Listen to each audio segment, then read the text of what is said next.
I have written a book entitled Winning with People.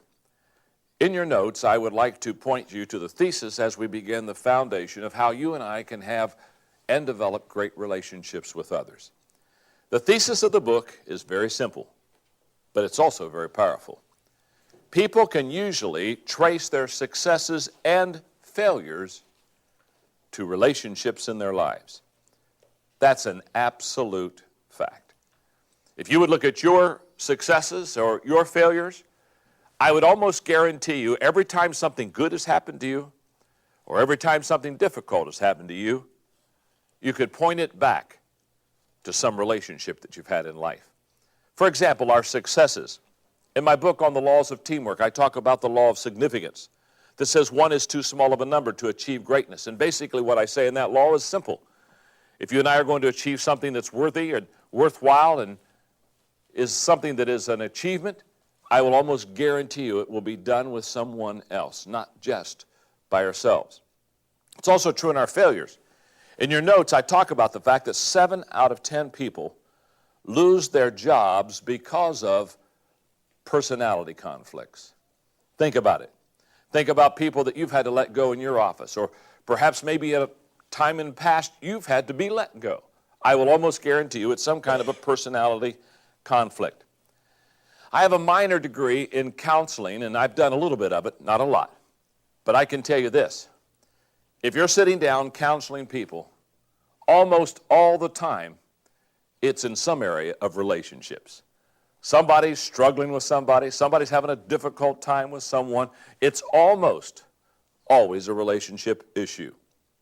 In your notes, Kim Hemphill said this: with all the emphasis on improved education in America, you might think knowledge is the greatest asset for vocational success.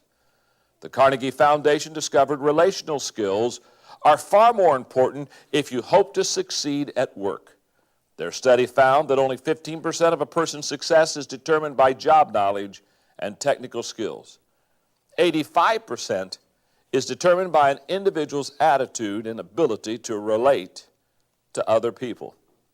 Recently, I was amused by some of the resumes that I saw in Forbes magazine. It was kind of almost like a, can you believe that people would put this on your resume type of an article. And I thought, since this is a relationship lesson, and I've written a relationship book, I thought I would just share with you a few of these resumes. You're just not going to believe them. For example, these are real resumes, okay? People applying for real jobs. People saying things like, it's best for employers if I don't work with people. Now, there's one to hire, isn't it, huh? Oh, I'm so sorry. Yes, we'll put you over here in the corner and you'll never see anybody. We don't want to have people involved in your life. Here's another one. The company made me a scapegoat, just like my previous employers. Absolutely. I'm the scapegoat. Here's one. Note, please don't misconstrue my 14 jobs as job hopping. I have never quit a job.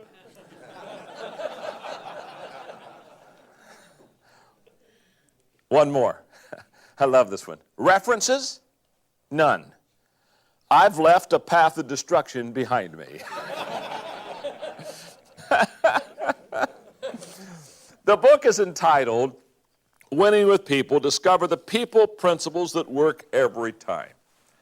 Now, when you look at that book and you realize that I say discover the people principles that work every time, I didn't say, and I want to make sure you understand it, I didn't say discover the people principles that work every time for everybody.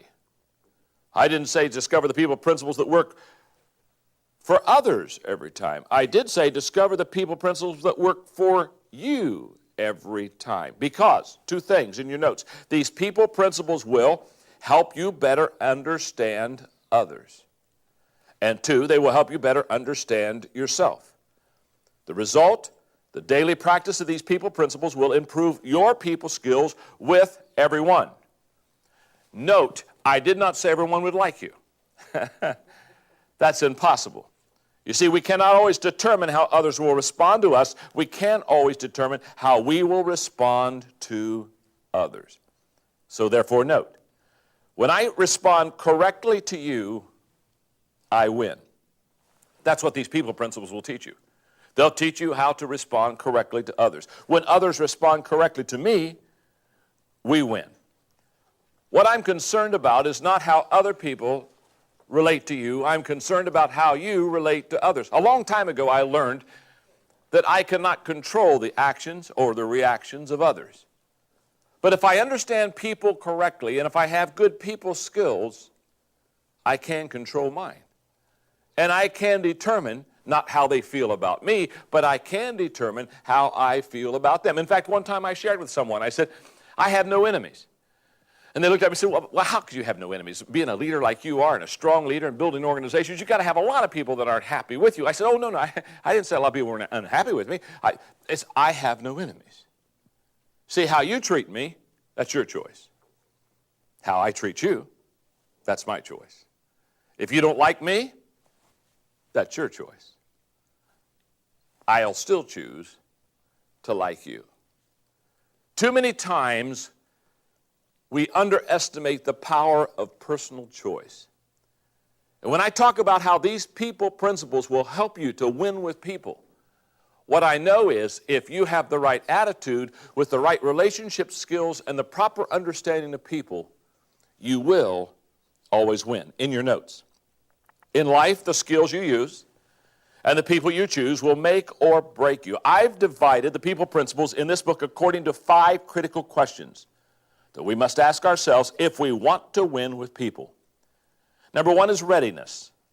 Are we prepared for relationships? Number 2, connection. Are we willing to focus on others? 3 is trust. Can we build mutual trust?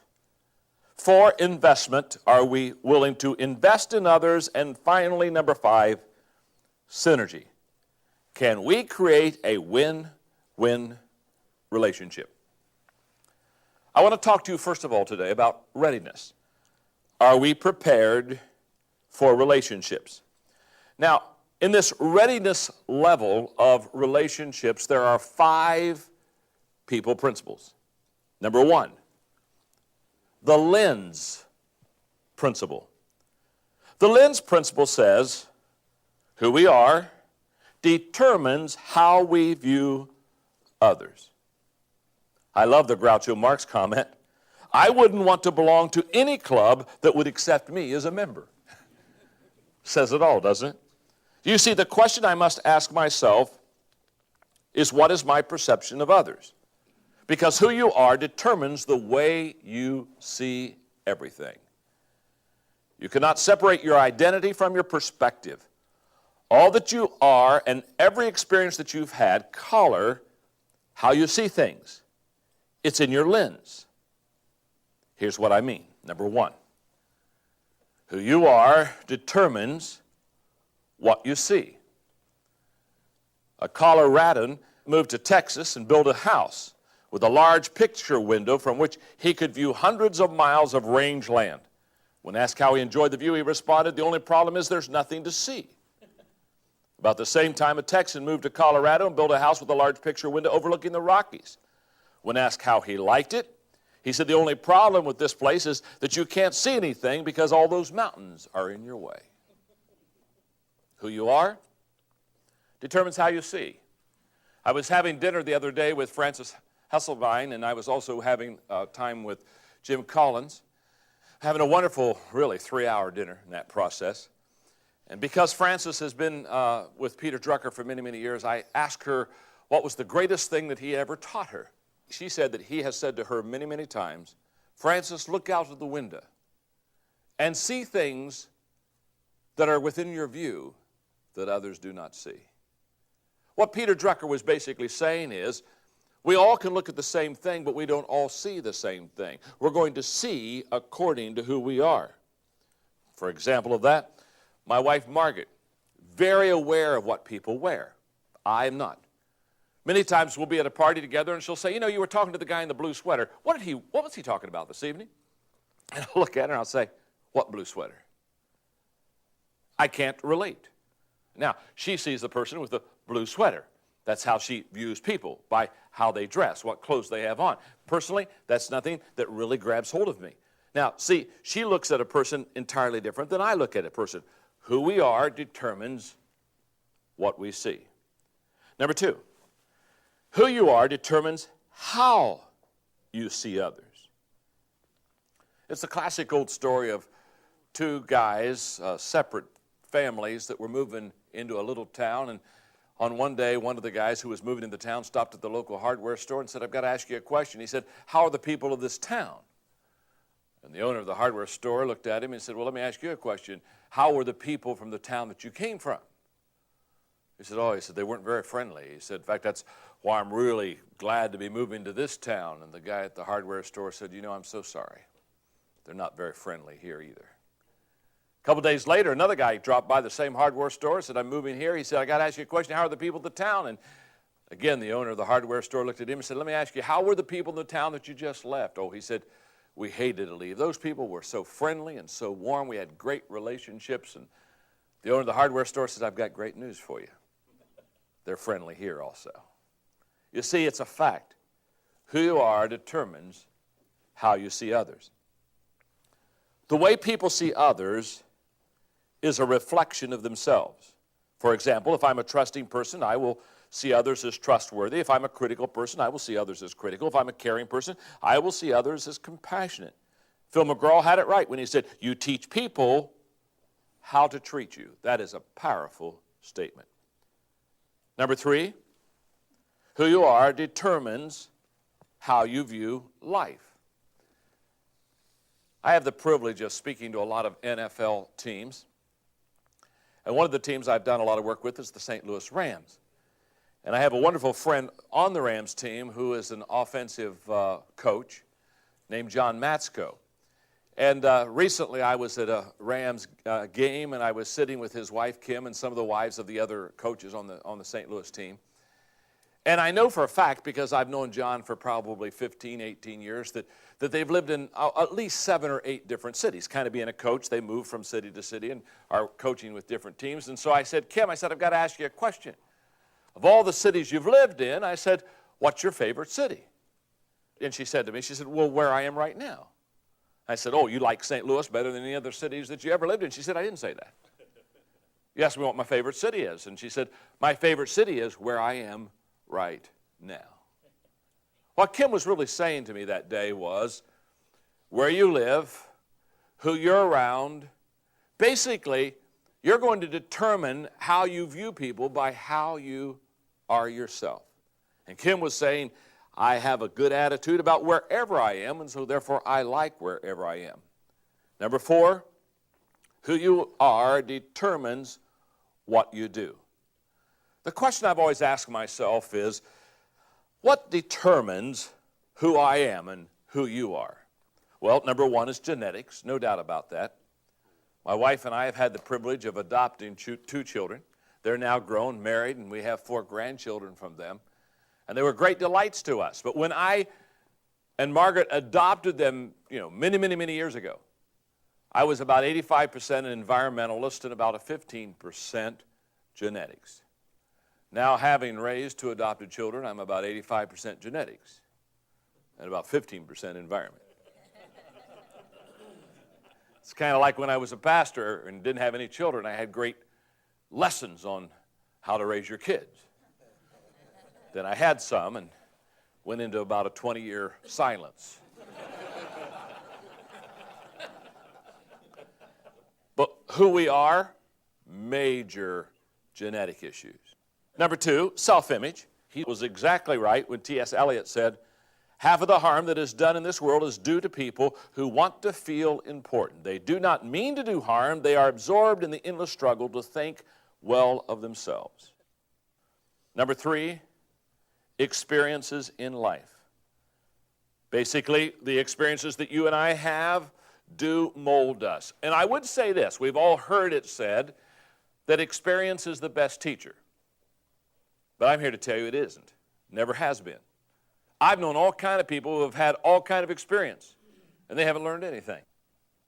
Just because you're getting older doesn't mean you're getting better. Evaluated experience is the best teacher. The ability to look at where you have been and what you have done and pull back and reflect and evaluate, that's the instructor of our life. Number 4, attitude. Attitudes and choices about those experiences determine what you and I do. Number 5, friends. The friends that we associate with have a great determining factor on who we are and what we do. I close with this paragraph on people principle number 1, the lens principle. The way you view others is determined by who you are. You cannot get away from that truth. If you don't like people, that really is a statement about you and the way that you look at people. Who you are determines how you view others. Your viewpoint is the problem. If that's the case, don't try to change others. Don't even focus on others. Focus on yourself. If you change yourself and become the kind of person you desire to be, you will begin to view others in a whole new light. And that will change the way you interact in all of your relationships. People principle number 2. The mirror principle. The mirror principle says the first person we must examine is ourselves. And coping with difficult people, I love this quote, coping with difficult people is always a problem, especially if the difficult person happens to be you. And the question I must ask myself, have I examined myself and taken responsibility for who I am? Here's how the mirror test works. People unaware of who they are and what they do often damage relationships with others. The way to change that is to look in the mirror. It is something all of us must do. It's what I call taking the mirror test. Consider these truths that we must learn about ourselves. Number 1, the first person I must know is myself. That speaks of our self-awareness. Human nature seems to endow people with the ability to size up everybody in the world but themselves. That is so true. As I have worked and talked and counseled with people, they're a much better evaluator of others than they are of themselves. Because you see, we judge others by their actions and we judge ourselves by our motives. We know what we intend to do, what we would want to do, what we feel and what we would like to have done. Number 2, the first person I must get along with is myself. This deals with my self-image. Sidney Harris observed, if you're not comfortable with yourself, you can't be comfortable with others. I would take that one step farther. If you do not believe in yourself, you will sabotage relationships.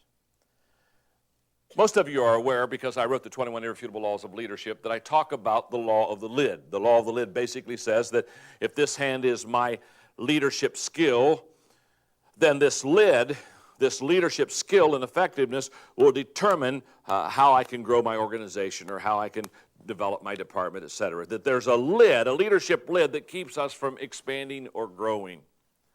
I would just stop and say to you, that's true about relationships also.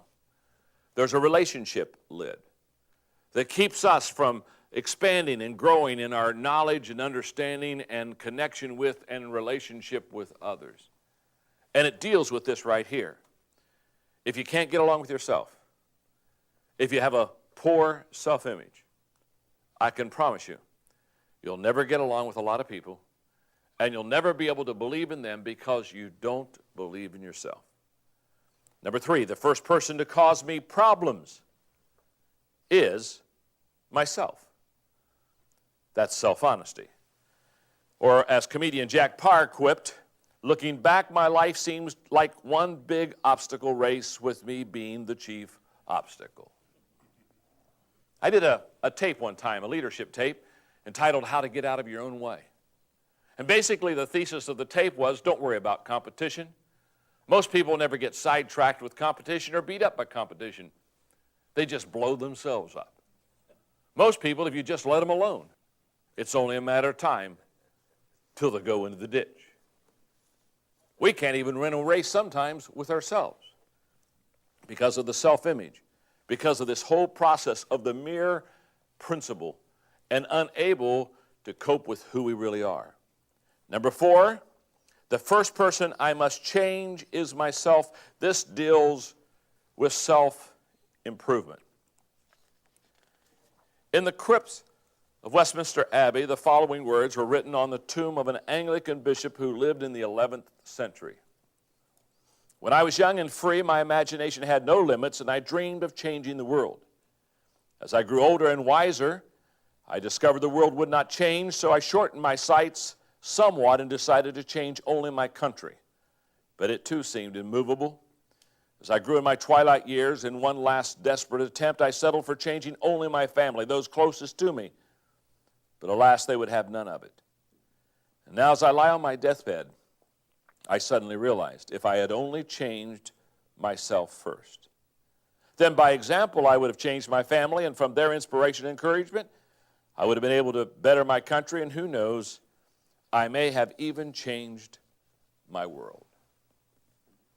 Number 5, the first person that can make a difference is myself. This deals with self-responsibility. In the 17 Indisputable Laws of Teamwork, I wrote about the law of significance, that one is too small of a number to achieve greatness. I truly believe that no significant accomplishment can be achieved by individual effort. However, I also believe that every significant accomplishment begins with the vision of one individual. That person not only possesses the vision, but also takes responsibility for carrying it out to others. If you want to make a difference in this world, you must take responsibility for yourself. A couple of years ago, I was going to Australia to speak at a conference, and Margaret and I stopped for a couple of days at Christchurch, New Zealand. Beautiful country. The first morning when we got up at our hotel, Margaret and I both love Diet Coke in the morning to kind of get that caffeine, get that blood flowing for you. And so I went on a search to find some Diet Coke, which I couldn't find any Diet Coke and couldn't find any ice. And I'm wandering the halls, and I see this door that basically says staff only. And me being the kind of person I am, I assumed that back there is the ice, and back there probably is some Diet Cola, and I raised my right hand, made myself a staff member, and entered the door. And looked around, and there was no Diet Coke, there was no ice. I'm about to leave this little area that was for staff only, and I look at the door that I'm about to open to walk out, and there's a full-length mirror. And at the top of the full-length mirror, it had these words: take a good look at yourself. What you see, the customer is about to see. And as I looked at that little mirror and I saw those words, I said to myself, every day I would like to tell people, before you go out into the world, look in the mirror. Take a good look at yourself. Because who you are is how you'll see others. What you represent by your actions, by your face, is going to have a lot to determine on how well you relate to people. Now, a lot of times, people, when they look in the mirror, they don't want to face reality. They're like the guy with a health problem. And he says, Doc, could you just touch up the x-rays? Could you just kind of work on those a little bit? It's not an x-ray issue. It's something that you and I have to do as we look in the mirror. People principle number 3, the pain principle. The pain principle says, hurting people hurt people and are easily hurt by them. Be yourself is about the worst advice you can give some people. Have you ever thought of that? Oh, just be yourself. Oh, now that I see your behavior, second thought, don't be yourself. Try imitating someone else for once. You see, the question I must ask myself is, do I hurt people, or am I too easily hurt by them? The pain principle says, hurting people hurt people and are easily hurt by people. To really understand the pain principle and have it help you dealing with others, you need to keep in mind these 4 truths. Number 1, there are many hurting people. It doesn't take a psychiatrist to see many people that are hurting today. Columnist Ann Landers asserted that, I love this, here's what Ann Landers says, 1 in 4 Americans is imbalanced. Then she added that we should look at our 3 closest friends, and if they seem to be okay, it means we're the one. The reality is that being normal is now the exception, not the norm. A philosopher one time compared the human race to porcupines huddled together on a bitter, cold winter night. The colder it gets outside, the more we huddle together for warmth, but the closer we get to one another, the more we hurt one another with our sharp quills. And in the lonely night of Earth's winter, eventually we begin to drift apart and wander out on our own and freeze to death in our loneliness.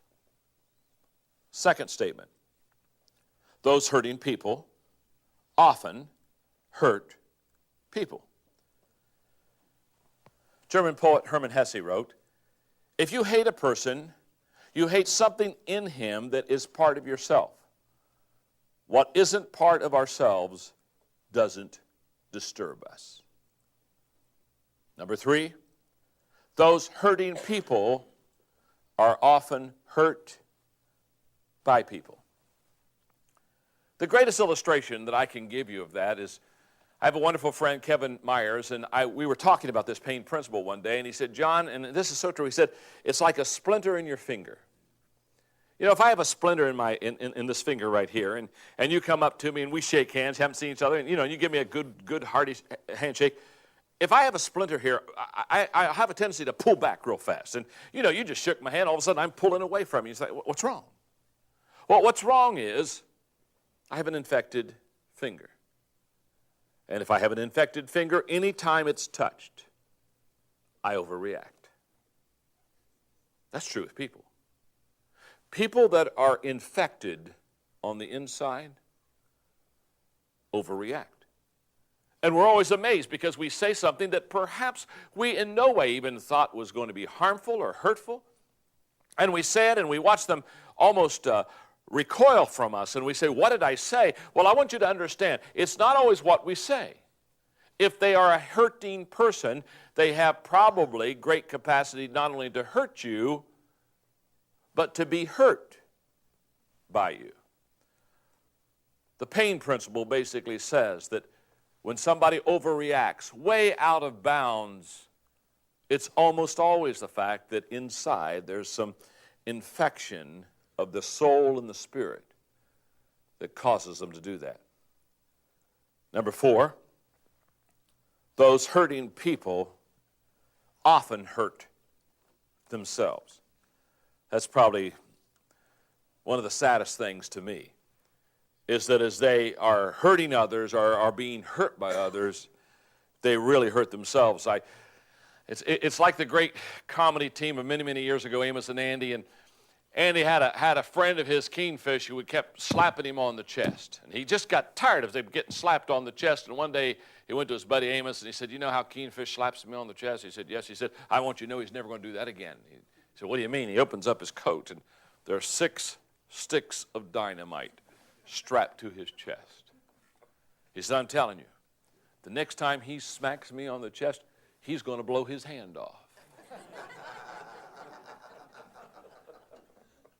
And when I see hurting people, I realize that in the long run, probably they will most hurt themselves. Glenn Clark advises, if you wish to travel far and fast, travel light. Take off all of your envies, jealousies, unforgiveness, selfishness, and tears. People who have not gotten past their hurt have a hard time doing that. And as a result, they act and react differently than healthy people. And I have 2 columns, healthy people, hurting people, and I talk about the differences. You can read those on your own. If you find yourself dealing with hurting people, which we all must do from time to time, then I advise you to do the following. 5 quick thoughts. 1, don't take it personally. When I was a young man leading people, and when I would have a person hurt me, it would really bother me. And I had a wise older leader one time sit me down at dinner and say, "Tell me that principle that hurting people hurt people." And the moment that I understood that, I looked at people that hurt me totally different than I had before. I quit taking everything that they said personally. 2, look beyond the person for the problem. Normally what I want to do is when somebody is hurting others or easily hurt by others, I want to try to see what the problem or the issue is. Number 3, look beyond the situation. You'll have an incident of which they overreact, and you'll think, oh, this isn't any good. And just you have to get beyond all of that. Number 4, do not add to their hurt. Do not fight fire with fire. Don't go to the same level that they're living on. And number 5, help them find help. And I close with this note. Wish I had 10 minutes to teach this, because this is a powerful thought in itself. But I just want to give it to you. In a relationship, the weaker person controls the relationship. Always has, always will. The stronger person is the one who gives more. They're the ones who walk the second mile. That's why we always kind of like get around a weak person and just kind of like walking on eggs with them. There's always more give and more take from the healthy person than the weak one. And the stronger person controls the response. How we respond to that person that is not healthy really controls a lot of what's going to happen.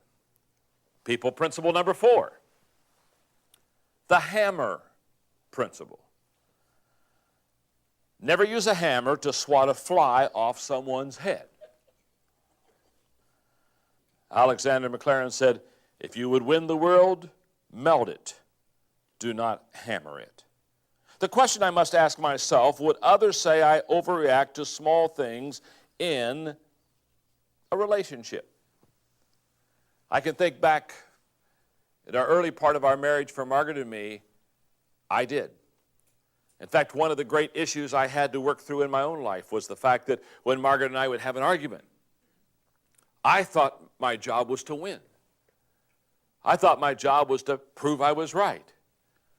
And I would, because I'm a good debater and a good argument, I would win. I would just win. And I would just kind of want somebody to high-five me, not her, of course. And what I began to realize as that relationship increased was I was winning the arguments, but I was losing the love. And I began to pull back, and I began to understand that the hammer principle is a principle that I really needed to follow. That you just don't have to beat someone up to prove a point. When tempted to use overkill, I try to temper my behavior using the following 4 T's. You may want to embrace them when you find yourself in a similar situation. Number 1, total picture. Total picture. Before I overreact, before I use a hammer, I've got to ask myself, do I see the whole picture? Or am I like the guy who was in the cocktail lounge and a man rushed into him real quick and said, quick, do you have a cure for hiccups? And the guy reached behind the bar and grabbed a wet towel and just smacked him up across the head. And he's kind of proud of himself. He said, now, do you have hiccups now? And the guy says, well, no, but I never did. It's my wife who's out in the car. He just missed. He just missed the total picture. In your notes, do you come to conclusions long before the problem has been laid out before you? That is a common occurrence for most of us who have strong personalities. That's why I've trained myself to follow a process to keep me from hammering people with answers before they finish asking the question. When someone is sharing his point of view with me, I try to listen, ask questions, listen again, ask more questions, listen some more, then respond. The second T is timing. Dorothy Neville observed, the real art of conversation is not only to say the right thing in the right place, but to leave unsaid the wrong thing at the tempting moment. It seems to me that the most common cause of bad timing in relationships is selfish motives. For example, if you have small children, think about their timing. It's often poor, but that's because they usually think only of themselves. For that reason, when little things bother us, our number 1 objective must be putting our personal agendas aside and building the relationship. If you have examined your motives and you can be certain that they're good, then you need to ask yourself 2 timing questions. First, am I ready to confront? That's a pretty easy question to answer because that's really a matter of whether you've done your homework. And the second question is even harder. Is the other person ready to hear? If you've laid a relational foundation and the two of you are not in the heat of the battle, then the answer may be yes. Total picture, timing. Number 3, tone. In other words, it's not what I say, but it's the tone of which I say it. People often respond to our attitude and actions more than to our words. Many petty conflicts occur because people use the wrong tone of advice. The writer of Proverbs stated, a soft answer turns away wrath, but a harsh word stirs up anger. Number 4, the last T, temperature. As tempers flare, people are prone to dropping bombs when using a slingshot will do. And that can cause a lot of trouble because the size of the problem often changes based on how it is handled. In general, if the reaction, here we go, this is a great test. If the reaction is worse than the action, the problem usually increases. If the reaction is less than the action, the problem usually decreases. That's why I try to follow a self-imposed guideline that I call the reprimand rule. Take 30 seconds to share feelings, and then it's over. My wife Margaret and I, for many years, have had a system that helps us in this area. Because we have found, whether it's working with our married children and in-laws in the process of family, whether it's mothers and dads or sisters and brothers, etc., we found that we need each other's help. Because there are times when one spouse wants to let the temperature get a little higher and let the emotional pitch get a little higher. And so what we have discovered is when we're in any kind of confronting situations, that we sit together. We try to, if we're in a living room or somewhere, we try to sit on the couch and we hold hands. Not because we're in love, we are in love. But we hold hands to help each other. And if any time I feel Margaret's raising an octave high or she feels that I am, we just squeeze each other's hands, which just means, down, boy. Down, boy. Take a pill. Relax. Take a walk. Go outside. Kick something outside. We just try to help each other because what we realize is the temperature absolutely, allowing it to get too hot, escalates everything. Now let me just stop for a moment. Do we not all have somebody who knows our buttons? Do we all not have somebody that just absolutely can push those buttons and off we go and we say, why do I let them get to me? Just remember the hammer principle. In fact, this last statement really sums it up well. Never let the situation mean more than the relationship. I have seen this violated way too often. I have seen people allow a situation become much more important than the relationship. Again, Margaret and I, we've been married for 35 years. And, if you've been married for 35 years, if you're going to have a great marriage, you work out through all these things. I mean, you sit down and you get systems, and I'm a kind of a system guy anyway. And Margaret and I, if we're having a debate or an argument about something, she's strong, I'm strong. I love strong women. And this whole process, and she's kind of saying, well, I think I ought to do this, I think we ought to. We have a great system. And the system is if one's starting to press the other a little bit too much, we just look at each other and say, hey, I'll say, hey, Margaret, remember, I'm your best friend. And it just settles us. Or she'll say, John, I'm your best friend. Sometimes when I get testy, she smiles and says, John, I think I'm your only friend.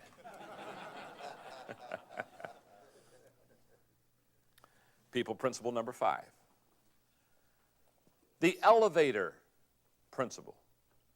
The elevator principle says we can lift people up or take people down in our relationships. In other words, people can be the wind beneath our wings or the anchor on our boat. The question I must ask myself, would others say that I lift them up or take them down? What kind of person are you? For years, psychologists have attempted to divide people into various categories. Sometimes an observant poet can do a better job, and Ella Wheeler Wilcox did so in the poem entitled, "Which Are You?" Here's what she said. There are two kinds of people on earth today, just two kinds of people, no more I say. Not the sinner and the saint, for it's well understood that the good are half bad and the bad are half good. Not the rich and the poor, for to rate a man's wealth, you must first know the state of his conscience and health. Not the humble and proud, for in life's little span, who puts on vain airs is not counted a man. Not the happy and sad, for the swift flying years bring each man his laughter and each man his tears. No, the two kinds of people on earth I mean are the people who lift and the people who lean. Wherever you go, you will find the earth's masses are always divided in just two classes. And oddly enough, you will find too, I ween, that only one lifter to 20 who lean. In which class are you? Are you easing the load of overtaxed lifters who toil down the road? Or are you a leaner who lets others share your portion of labor and worry and care? It's a great poem. And I have discovered, as a fact, that you can divide almost everybody into those two classes. There are people who lift, and there are people who lean. So let me get real specific with you. There are two types of lifters. Number one, some people add something to your life, and for those people, we enjoy them. Think about it for a moment. You have people in your life, do you not? They just add to you. They just contribute. And it's great joy to be with them. I have a wonderful CEO friend of a Fortune 500 company who I've developed a pretty strong relationship in the last few years. And when we were developing that relationship, one day he looked at me, in all honesty, he said, "John," he said, what do you want? I said, "I don't want anything." I said, "You have to just understand, I don't need anything. I'm already taken care of." And he looked at me, and big tears came in his eyes. He says, "I don't have any friends who don't want something." Well, I said, "Now you do." In fact, I said, "You can call me your easy friend." And whenever the CEO friend of mine introduces me to anybody, he always says, "This is John, my easy friend." We need some of those in our life, do we not? They just add to us. But there's another kind of lifter also. There are some people who add something to life, but there are some people who multiply something in life. To those people, we value them. Anyone who wants to can become an adder. It takes only a desire to lift people up and intentionality to follow through. But to go to another level in relationships, to become a multiplier, one must be intentional, strategic, and skilled. The greater the talent and resources a person possesses, the greater his or her potential to become a multiplier. Two kinds of lifters, those who add, those who multiply. But there are also two types of leaners. Some people subtract something from life. We tolerate them. Julius Caesar, playwright William Shakespeare's Cassius asserts, "A friend should bear his friend's infirmities, but Brutus makes mine greater than they are." That's what subtractors do. They do not bear our burdens, and they make heavier the ones we already have. The sad thing about subtractors is that what they do is usually unintentional. If you don't know how to add to others, then you probably subtract by default. That is a major statement. I believe that the subtracting leaner doesn't realize they're subtracting. And I see it happen all the time. Now, if I know them well enough, most of the time I don't. But if I know them well enough, I will pull them aside, and I try to help them here. I think most people get up every day and look for someone to make their day. Look for someone to help them. I believe most people every day chip away at relationships and subtract some. I think it's usually unintentional. But there's another kind of leaner. There are those who subtract, but some people, number two, divide something in life, and we avoid them. Dividers are so damaging because, unlike subtractors, their negative actions are usually intentional. They are hurtful people who make themselves look or feel better by trying to make someone else do worse than they do. And as a result, they damage relationships and create havoc in people's lives. It's like the insecure company president who brought his personnel director in and said, search in this organization for an alert, aggressive young man who could step into my shoes, and when you find him, fire him. Let's review. If we're going to be what I call people ready, then we have to understand the lens principle that says who we are determines how we see others. So we don't see people as they are, we see people as we are, which is the mirror principle. The first person we must examine is ourselves. The pain principle, hurting people hurt people and are easily hurt by them. The hammer principle, never use a hammer to swat a fly off of someone's head. And the elevator principle, we lift people up or we take people down in our relationships. Now, before I go to the next level of relationships, let me just say this. The first five are brutal. When you look at them, you say, oh my goodness, I could be in trouble. But here's what I know. If you cannot work yourself through those first five, there is no hope for you in developing solid relationships with people. You've got to look at yourself and you've got to be realistic about yourself and where you are and who you are and how you think. So those first five principles in preparing us to get ready for relationships are all about looking kind of at us, not at other people, and making sure that we're the right kind of person before we meet the right kind of person.